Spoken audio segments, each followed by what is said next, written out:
I want to talk about the difference between some of the surface receptors on cells of your immune system. In particular, we'll deal with the major histocompatibility complex markers, which are just summarised as MHC, major histocompatibility complex.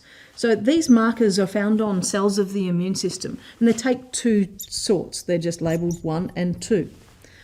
MHC1s are found on all cells which are nucleated. So that's all body cells. And they present antigens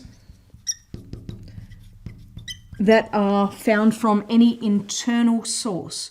So if a cell is nucleated, it firstly expresses some antigenic markers which say that it's a self-antigen. So all cells that are nucleated have these MHC1s. They also have the capacity to present antigens that have been internalized from other sources. Think, for example, of a virus. So when a virus invades a host cell, uses the host's machinery, such as the ribosomes, to produce, therefore, the viral particles, part of that antigenic structure that you're dealing with, the epitopes from that can be broken off and presented on the MHC1 marker. So if this is the external surface of a cell, this could be your MHC1 marker, and in here will be an epitope of an antigen, an epitope just meaning one of the many different proteins that are displayed on the surface. This would be an antigen structure from anything that's internal. So it could be a self-antigen because it's an MHC1 presenting receptor here.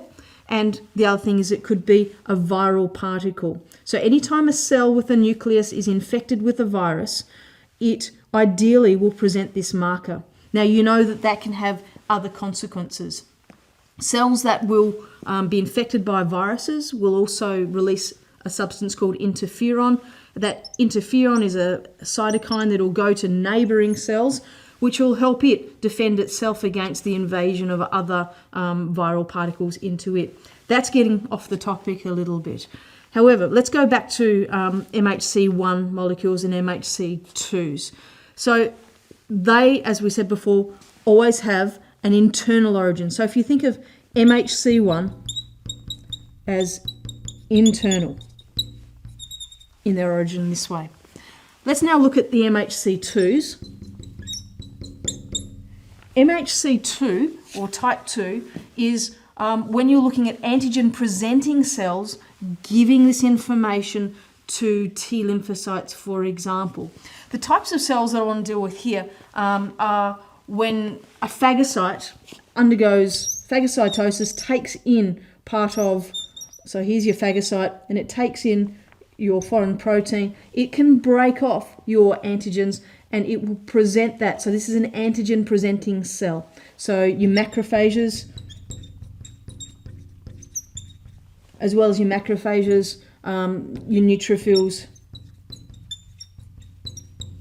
these are your antigen presenting cells. So MHC2 is when they have come from an external region and they have been taken into the cell by phagocytosis, and then the antigen's presented there.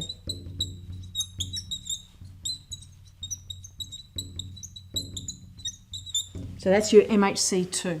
So hopefully you can see a pretty clear difference between the two of those.